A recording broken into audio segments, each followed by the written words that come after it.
வணக்கம் மக்களே, சற்றுமுன் கிடைத்த தகவல் ஒன்றை பார்க்க போகிறோம். மோடியை தனிமரமாக்க ஆர்எஸ்எஸ் திட்டம், தலைமையை விட்டு கிளைகளை வெட்டி எறிய முடிவு, சிக்கப்போவது யார்? திடீர் தகவல். இந்த ஒரு தகவலை பற்றி தான் நாம் பார்க்க போகிறோம். தகவலை பார்ப்பதற்கு முன்னதாக நீங்கள் நம்மளுடைய சேனலுக்கு புதிய பார்வையாளர்களாக இருந்தீர்கள் என்றால் மறக்காமல் நம்மளுடைய சேனலை சப்ஸ்கிரைப் செய்து வைத்துக் கொள்ளுங்கள் மக்களே. பிரதமர் மோடியின் அதிகாரங்களை குறைக்க, அவருக்கு ஆதரவாக நபர்களை வெளியேற்றம் ஆர்எஸ்எஸ் தலைமை முடிவு செய்துள்ளதாம். கடந்த 2014ஆம் ஆண்டு தொடங்கிய 10 ஆண்டுகள் மோடி பிரதமராக இருந்தபோது அவர் மிகவும் சுதந்திரமான தலைவராக செயல்பட்டதாக கூறப்படுகிறது.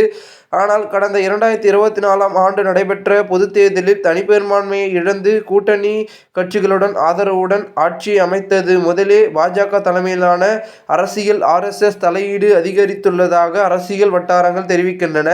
அந்த அமைப்பை பொறுத்தவரை தனிநபரை காட்டிலும் கட்சியே மிகப்பெரியதாக கருதப்படுகிறது. ஆனால் மோடி பிரதமரான பிறகு ஒட்டுமொத்த பாஜகவுமே அவரை நம்பியே இருப்பதை போன்ற பிம்பம் கட்டமைக்கப்பட்டுள்ளது. இதனை ஆர்எஸ்எஸ் சற்று விரும்பவில்லை என கூறப்படுகிறது.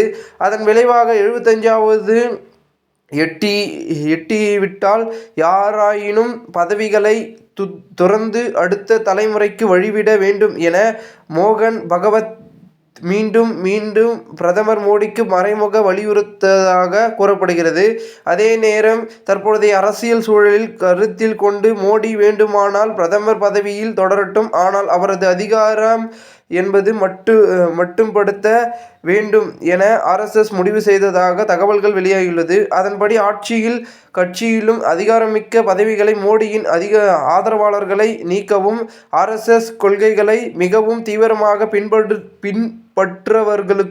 பின்பற்றவர்களையும் நிர்ணயிக்க திட்டமிட்டுள்ளதாம். இதன் மூலம் மோடி பிரதமராக மட்டுமே நீடிக்க மற்ற அனைத்து அதிகாரங்களையும் தங்களுக்கு கட்டுப்பாட்டுக்குள் கொண்டு வர ஆர்எஸ்எஸ் அமைப்பு நினைக்கிறதாம். மோடியின் பலத்தை குறைப்பதற்காக தங்களது பதவிகளை பறிக்கப்பட்டு விடுமோ என்ற அச்சத்தில் தான் பல அமைச்சர்கள் மோடிக்கு சென்று விட்டனராம். தற்பொழுது நிலவும் வரும் தேர்தல் ஆணையம் மீதான வாக்கு திருட்டு புகாரில் கூட மத்திய அமைச்சர் தர்மேந்திர பிரதான் ஆகியோர் தீவிரமாக காங்கிரசுக்கு எதிராக களமாடி வந்தனர். ஆனால் திடீரென அவர்கள் இந்த விவகாரம் குறித்து பேச்சுவார்த்தை நிறுத்தியுள்ளனர்.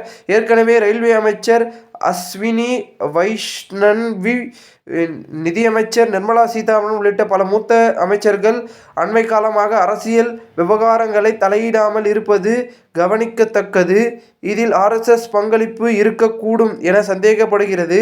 பல பாஜக மற்றும் ஆர்எஸ்எஸ் அமைப்பின் இடையே நிலவும் மோதலின் மற்றொரு வெளிப்பாட்டாகத்தான் நட்டாவின் பதவிக்காலம் முடிந்து புதிய தலைவர் தற்பொழுது வரை தேர்ந்தெடுக்கப்படவில்லை என கூறப்படுகிறது. நட்டா பாஜகவின் தேசிய தலைவராக நியமிக்கப்பட்டாலுமே அமித்ஷா தான் உண்மையில் தலைவராக செயல்பட்டு வருகிறார் என்பதும் அனைவருக்கும் அறிந்ததே. அடுத்த தலைவராக தங்களது இசைக்கும் ஏற்பாடு செய்யப்படும் நபரையே நியமிக்க மோடி அமித்ஷா கூட்டணி விரும்புகிறதாம். ஆனால் ஆர்எஸ்எஸ் அமைப்போ தங்கள் கொள்கைகளை முதன்மையாக கொண்டு தீவிரமாக செயல்படும் நபரையே தலைவராக நியமிக்க வேண்டும் தீவிரம் காட்டி வருகிறதாம். இதனால் தான் பாஜகவிற்கு புதிய தேசிய தலைவரை நியமிப்பதில் தொடர்ந்து இழுபறி நீடித்து வருகிறதாம். இந்த ஒரு தகவல் தற்பொழுது அரசியல் வட்டாரங்கள் பேசும் பொருளாக இருக்கிறது. இந்த ஒரு தகவலை குறித்த பொதுமக்கள் உங்களுடைய கருத்துக்களை கூறுங்கள். இதுபோன்ற நீங்கள் அரசியல் சார்ந்த நிகழ்வுகளாம் தினசரி தெரிந்து கொள்ள நம்மளுடைய சேனலை சப்ஸ்கிரைப் செய்து வைத்துக் கொள்ளுங்கள். நன்றி, வணக்கம்.